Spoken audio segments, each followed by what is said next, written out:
नमस्कार दोस्तों और मेरे चैनल में आपका स्वागत है।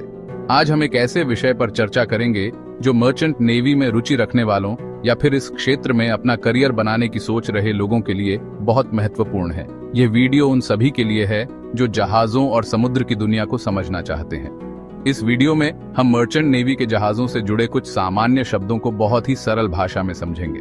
चिंता न करें, हम ये सब हिंदी में करेंगे ताकि आपको आसानी से समझ आ सके। तो चलिए शुरू करते हैं। सबसे पहले हम बात करेंगे लेंथ ओवरऑल की। जैसा कि नाम से ही पता चलता है, ये जहाज की पूरी लंबाई होती है। ये लंबाई जहाज के सबसे आगे वाले बिंदु, जिसे हम फोरमोस्ट पॉइंट कहते हैं, से लेकर सबसे पीछे वाले बिंदु, जिसे आफ्टरमोस्ट पॉइंट कहते हैं, तक मापी जाती है। यह समझना बहुत जरूरी है क्योंकि लेंथ ओवरऑल जहाज के आकार का अंदाजा देता है और यह भी बताता है कि जहाज किस तरह के बंदरगाहों पर आ जा सकता है। उदाहरण के लिए, एक बड़ा लेंथ ओवरऑल वाला जहाज छोटे बंदरगाहों पर नहीं आ सकता। इसलिए जहाज निर्माण और नेविगेशन में लेंथ ओवरऑल का बहुत महत्व है। अब हम बात करते हैं लेंथ बिटवीन परपेंडिकुलर्स की। यह एक महत्वपूर्ण मापदंड है जो जहाज की डिजाइन और नेविगेशन में अहम भूमिका निभाता है। यह लंबाई जहाज के फोर परपेंडिकुलर और एफ्ट परपेंडिकुलर के बीच की दूरी होती है। यह माप जहाज के आकार और उसकी कार्यक्षमता को निर्धारित करने में मदद करता है। फोर परपेंडिकुलर जहाज के आगे वाले हिस्से में एक काल्पनिक रेखा होती है जो वाटरलाइन को स्टेम से मिलाती है, जो जहाज के आगे के हिस्से का सबसे महत्वपूर्ण बिंदु होता है। जबकि एफ्ट परपेंडिकुलर जहाज के पीछे वाले हिस्से में एक काल्पनिक रेखा होती है जो वाटरलाइन को रडर पोस्ट से मिलाती है। ये रेखा जहाज के पीछे के हिस्से का सबसे महत्वपूर्ण बिंदु होती है। लेंथ बिटवीन परपेंडिकुलर्स का उपयोग जहाज की डिजाइन और नेविगेशन में कई गणनाओं के लिए किया जाता है, जैसे कि जहाज की गति, स्थिरता और भार क्षमता की गणना। यह माप जहाज के प्रदर्शन को बेहतर बनाने में मदद करता है, जैसे कि जहाज की गति, स्थिरता और भार क्षमता की गणना। यह माप जहाज के प्रदर्शन को बेहतर बनाने में मदद करता है। इसके अलावा यह माप जहाज के डिजाइन को और भी सटीक बनाता है। यह लेंथ ओवरऑल से थोड़ी कम होती है क्योंकि इसमें जहाज के आगे और पीछे के कुछ हिस्सों को शामिल नहीं किया जाता है। लेंथ ओवरऑल में जहाज के सभी हिस्सों को शामिल किया जाता है, जबकि लेंथ बिटवीन परपेंडिकुलर्स में केवल मुख्य हिस्सों को ही शामिल किया जाता है। इसलिए जहाज की तकनीकी विशेषताओं को समझने के लिए लेंथ बिटवीन परपेंडिकुलर्स को जानना भी जरूरी है। यह माप जहाज के डिजाइन और नेविगेशन में एक महत्वपूर्ण भूमिका निभाता है और इसे समझना हर इंजीनियर और नेविगेटर के लिए आवश्यक है। अब हम बात करते हैं ब्रेड्थ एक्सट्रीम की। यह जहाज की सबसे ज्यादा चौड़ाई होती है जिसे हम मोल्डेड लाइंस के बाहरी किनारों से मापते हैं। यह चौड़ाई जहाज की स्थिरता और क्षमता को प्रभावित करती है।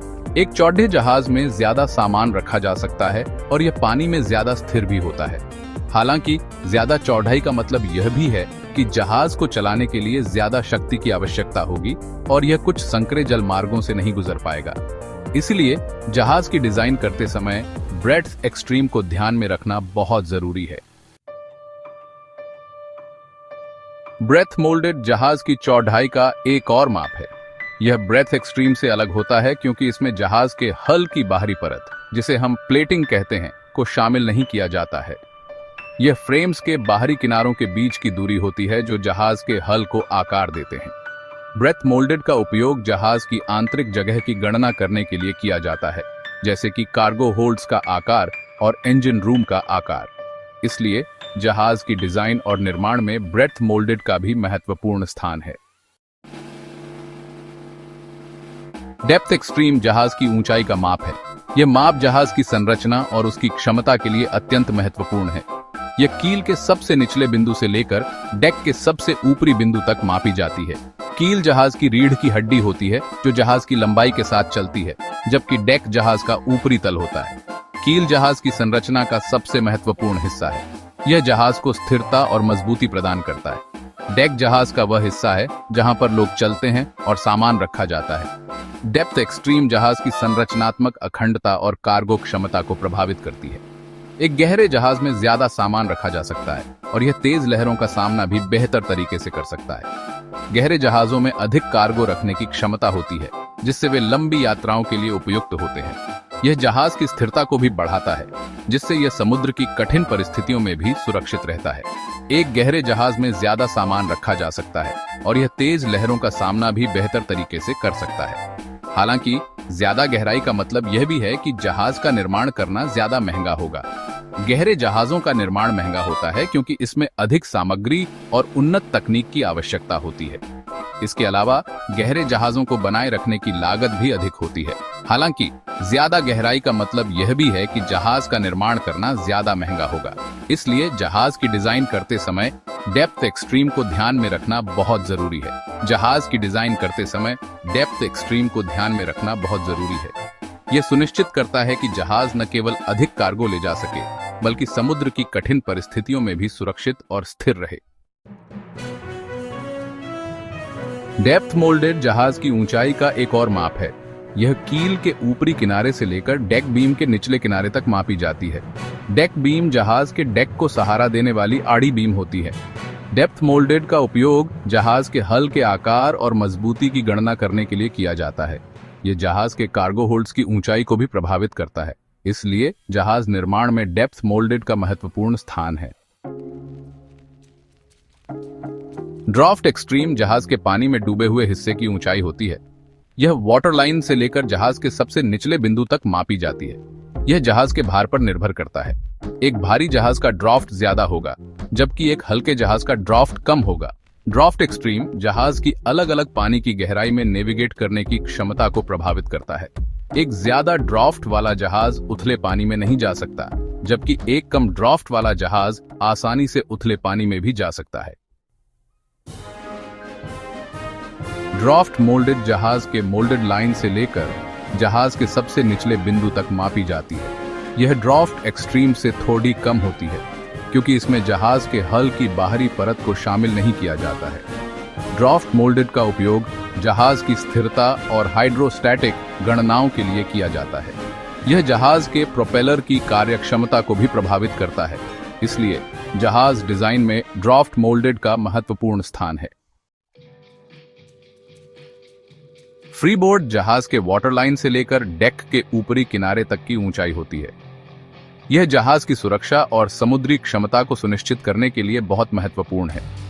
एक ज्यादा फ्रीबोर्ड वाला जहाज तेज लहरों और खराब मौसम का सामना बेहतर तरीके से कर सकता है। फ्रीबोर्ड का निर्धारण जहाज के प्रकार, आकार और जिस क्षेत्र में जहाज चलता है उसके आधार पर किया जाता है। अंतर्राष्ट्रीय समुद्री संगठन IMO ने जहाजों के लिए न्यूनतम फ्रीबोर्ड मानक निर्धारित किए हैं, ताकि समुद्र में जहाजों की सुरक्षा सुनिश्चित की जा सके। कैम्बर या राउंड ऑफ बीम जहाज के डेक का एक घुमावदार आकार होता है। यह डेक के केंद्र से किनारों तक थोड़ा ऊपर उठा हुआ होता है। यह डिजाइन बारिश के पानी या समुद्र के पानी को डेक से जल्दी से निकालने में मदद करता है। कैम्बर जहाज की संरचनात्मक मजबूती को भी बढ़ाता है। यह डेक पर पेडी डहने वाले भार को समान रूप से वितरित करने में मदद करता है। इसलिए जहाज के डेक डिजाइन में कैम्बर का महत्वपूर्ण स्थान है। तो दोस्तों, आज हमने मर्चेंट नेवी के जहाजों से जुड़े कुछ सामान्य शब्दों को समझा।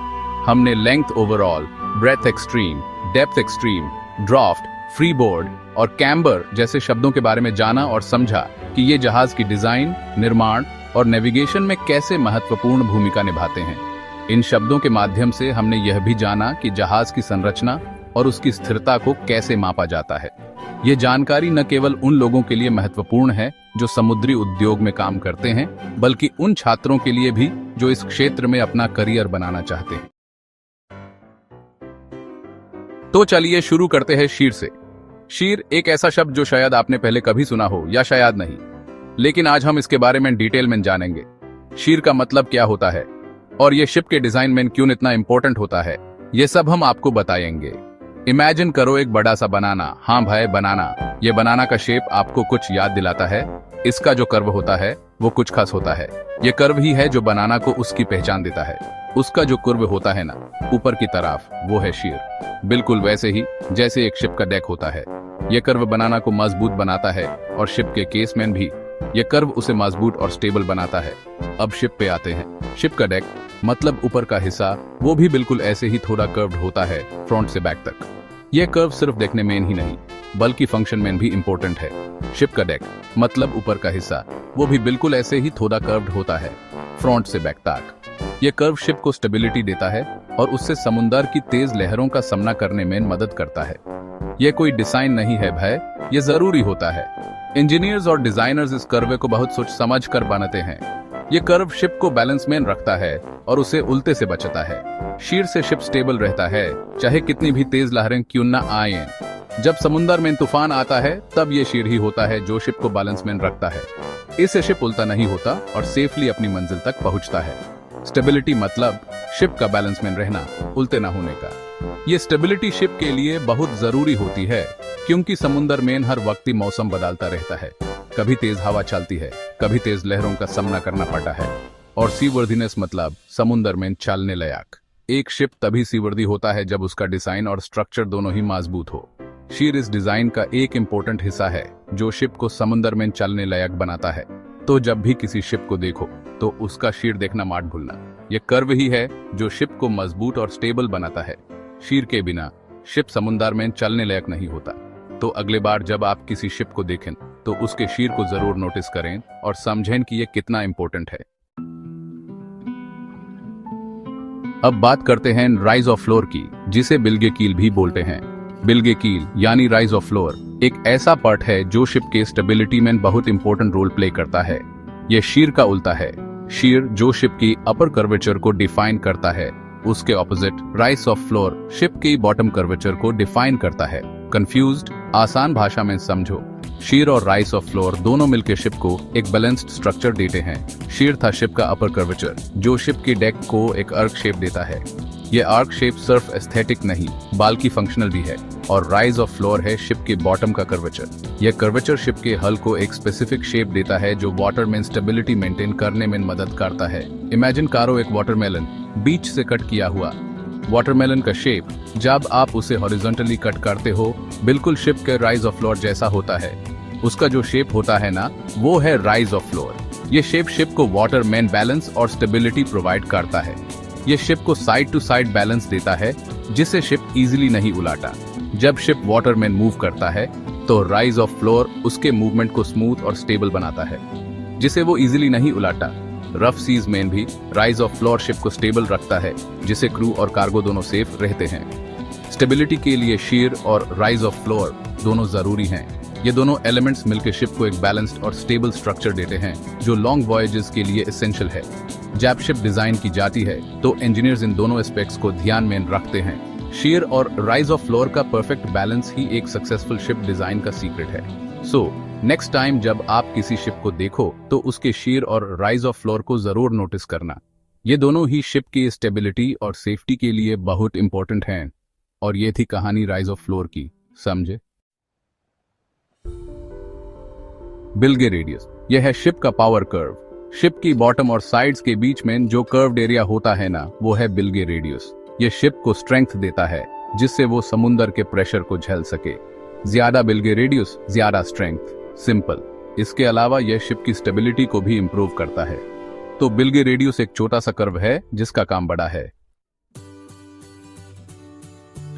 टंबल होम यह है शिप का प्रोटेक्टिव कर्व। शिप की साइड्स डेक के पास थोड़े से अंदर की तरफ कर्व्ड होते हैं, जैसे कोई हग कर रहा हो। यह है टंबल होम। यह शिप की अपर स्ट्रक्चर को प्रोटेक्ट करता है तेज लहरों और स्ट्रॉन्ग विंड से।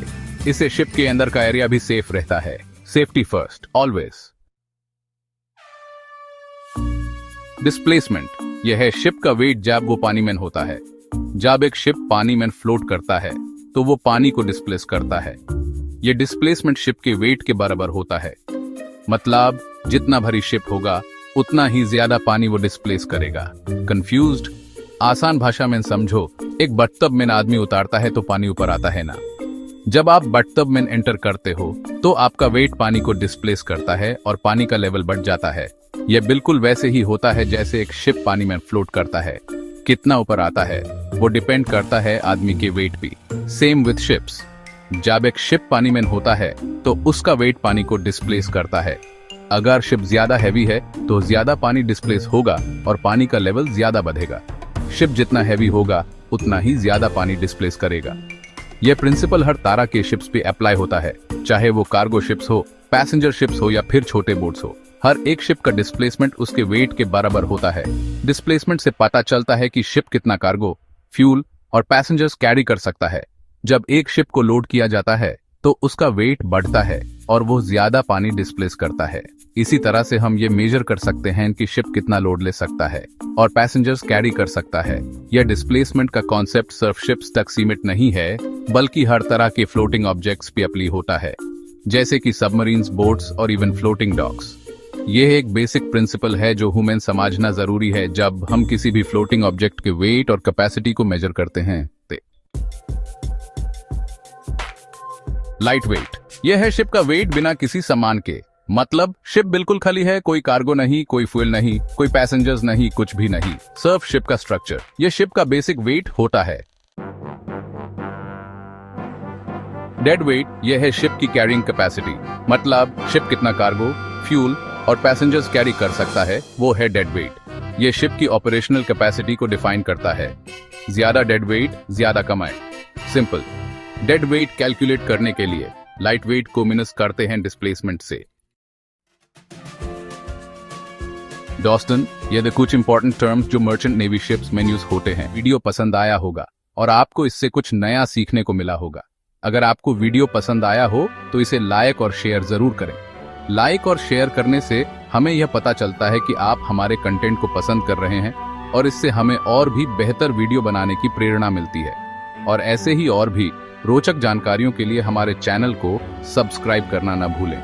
सब्सक्राइब करने से आपको हमारे नए वीडियो की नोटिफिकेशन मिलती रहेगी और आप किसी भी महत्वपूर्ण जानकारी से चूकेंगे नहीं। अगर आपके कोई सवाल या सुझाव हैं तो हमें नीचे कमेंट बॉक्स में जरूर बताएं। आपके फीडबैक से हमें यह समझने में मदद मिलती है कि हम कैसे और बेहतर कर सकते हैं। देखने के लिए धन्यवाद।